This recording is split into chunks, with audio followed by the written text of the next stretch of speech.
خوش اخلاقی یا خوش مزاجی، اس کا تعلق کسی مذہب، فرقے، قوم یا ملک سے نہیں ہوتا۔ یہ انفرادی طور پر بھی کسی شخصیت کی پہچان ہو سکتی ہے اور بحیثیت معاشرہ بھی شناخت کا سبب بنتی ہے۔ جیسے اکثر کہا جاتا ہے کہ فلاں قوم بڑی خوش مزاج ہے، فلاں ملک کے لوگ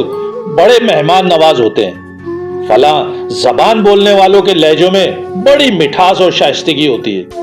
اور بالکل ایسے ہی کچھ معاشرے یا کچھ اقوام بد لحاظ یا بد دماغ تصور کیے جاتے ہیں، جن کے لیے عمومی طور پر یہ کہا جاتا ہے کہ فلاں قوم بڑی ہی بدتمیز ہے، یا فلاں ملک کے لوگ بہت ہی جھگڑالو اور تنگ نظر ہوتے ہیں۔ یعنی ہر معاشرے اور قوم کی اپنی اپنی پہچان اور شناخت ہوتی ہے۔ آپ ویسٹرن ممالک کو دیکھ لیجئے، یا امریکہ برطانیہ میں لوگوں کا مزاج دیکھ لیجئے، یا پھر جاپانی کلچر پر نظر ڈالیے، نہایت ہی خوش اخلاق اور بلا کے خوش مزاج ہوتے ہیں، اور ان کی خوش مزاجی ان کے چہروں سے بھی نمایاں دکھائی دیتی ہے۔ لبوں پہ ہر وقت مسکراہٹ لیے مطمئن چہروں کے ساتھ زندگی کو بھرپور انداز میں جیتے ہیں۔ بازار ہوں، دفاتر ہوں یا پھر محلے میں ہوں، ان کے لیے ایک دوسرے کو جاننا ضروری نہیں ہوتا، بس جو سامنے آ جائے یا ساتھ سے گزر جائے، ہنستے چہروں کے ساتھ ہیلو ہائے کہہ کر ایک دوسرے کو خوش آمدید کہتے ہیں۔ یعنی جس مسلمان کو اس کے مذہب نے سلام کرنے میں پہل کرنے کا حکم دیا، بیمار کی بیمار پرسی اور رشتہ داروں، بہن بھائیوں اور پڑوسیوں کی خبر گیری کا حکم دیا، وہ کام مسلمان سے زیادہ ویسٹ نے اختیار کر لیا۔ رحم دلی اس قدر کہ انسان تو انسان جانور کی تکلیف کو بھی دل سے محسوس کرتے ہیں،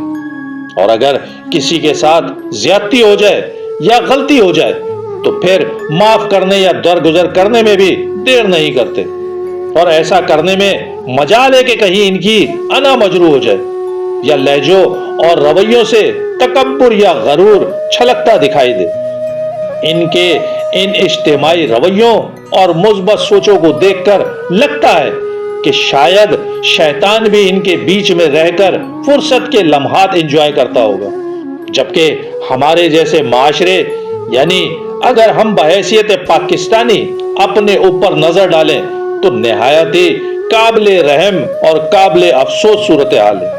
اور بنسبت 40-45 سال پہلے اور آج کی مجموعی صورتحال تو بہت ہی زیادہ تکلیف دہ ہو چکی ہے۔ اور اگر ہر پاکستانی اپنے اپنے دل پر ہاتھ رکھ کر خود اپنا محاسبہ کرے تو شاید کسی گواہی کی بھی ضرورت نہ پڑے۔ روزمرہ معمولات زندگی میں، وہ چاہے گھر ہو، دفتر ہو، بازار ہو، محلہ ہو، یا پھر کوئی سڑک یا فٹ پاتھ ہی کیوں نہ ہو، ہر جگہ ہم عدم برداشت کا مظاہرہ کرتے نظر آئیں گے۔ ذرا ذرا سی بات پر لڑائی جھگڑا، بحث و تکرار، ایک دوسرے کو نیچا دکھانے اور اپنی طاقت آزمانے میں کوئی کسر اٹھا نہیں رکھتے۔ یہی وجہ ہے کہ اولاد والدین کے ساتھ، طلبہ اساتذہ کے ساتھ، خریدار دکاندار کے ساتھ، ورکر مالکان کے ساتھ، اور عوام حکمرانوں کے ساتھ بد زبانی اور بد لحاظی کی تمام حدوں کو پار کرتے جا رہے ہیں۔ جن معمولی باتوں پر معاف کرنے یا معافی مانگ کر معاملے کو رفع دفع کیا جا سکتا ہے، وہاں قتل تک کی نوبت آ رہی ہے۔ اور اس بڑھتے عدم برداشت کی ایک وجہ میڈیا اور سوشل میڈیا پر دیکھا جانے والا پرتشدد اور ہیجان برپا کر دینے والا کانٹینٹ بھی ہے، اور دوسرا سبب حکمرانوں کی غلط پالیسیز بھی ان متشددانہ رویوں کو پرموٹ کرنے کی وجہ بن رہے ہیں۔ تیسرا، تعلیم دینے والوں نے تعلیم دینے کے بجائے اسے کاروبار بنا لیا، اور تربیت دینے والی ماؤں کی اکثریت نے میڈیا پر دکھائے جانے والے ڈراموں سے متاثر ہو کر اپنی اولاد کی تربیت کرنا شروع کر دی۔ غرض پورا معاشرہ تباہی اور بربادی کے دہانے پر پہنچ چکا ہے۔